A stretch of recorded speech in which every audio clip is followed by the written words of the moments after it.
Attendu comme le Messie par tous ceux qui ne jurent que par le First Person Adventure, Metroid Prime 3 Corruption vient conclure une trilogie entamée sur GameCube en 2002.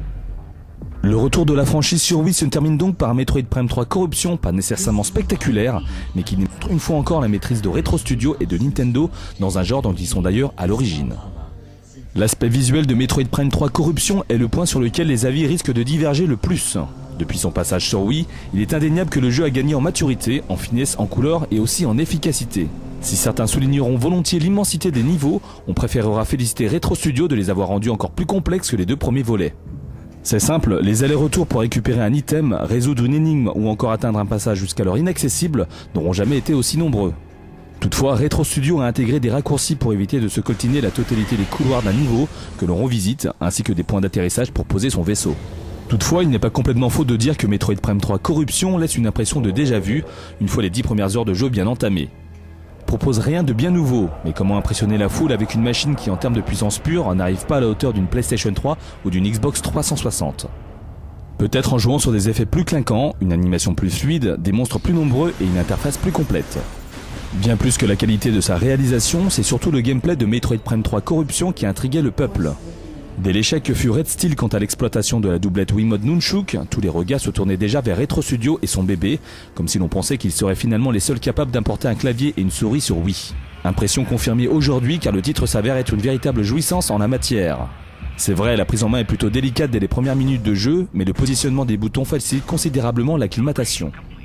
A pour tirer, B pour sauter, C pour accéder au mode Morph Ball, la touche 1 pour afficher la map en 3D, tout est à portée de pouce et d'index.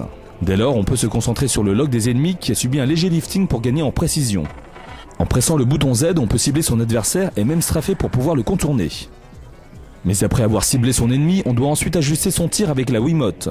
Un lock à double niveau qui rend les affrontements plus délicats que par le passé. Ici, le joueur ne doit plus se contenter de sauter autour de son adversaire après l'avoir ciblé, il doit également gérer adroitement la précision de ses tirs. Le gameplay de Metroid Prime 3 Corruption semble du coup nettement moins assisté qu'à l'accoutumée et beaucoup plus technique. Le jeu impose une atmosphère qui ne laissera pas insensible le cœur des plus pierreux. Chaque découverte d'une nouvelle planète offre sa dose de stress, le joueur s'interrogeant sur la nature des monstres qui habitent les lieux. Les points de sauvegarde ne sont pas légion, mais le niveau de difficulté a été atténué avec les présences systématiques d'un checkpoint juste avant la tanière du boss.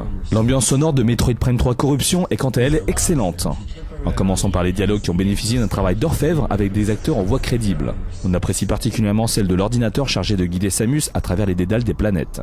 Metroid Prime 3 Corruption présente tout de même quelques carences que l'on ne peut ignorer, à commencer par les temps de chargement entre chaque porte que les développeurs ont essayé de masquer. On regrettera également l'absence d'un mode multi, présent pourtant dans Metroid Prime 2 Echoes, et qui aurait pu exploiter aisément le mode online. Il faudra donc se contenter d'un mode solo bougrement immersif certes, et que les connaisseurs trouveront sans doute un poil plus court que les deux premiers volets.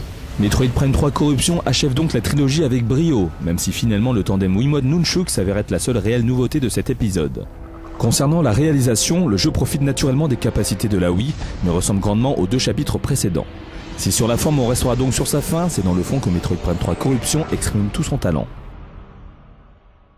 La note jeu actu, 16/20.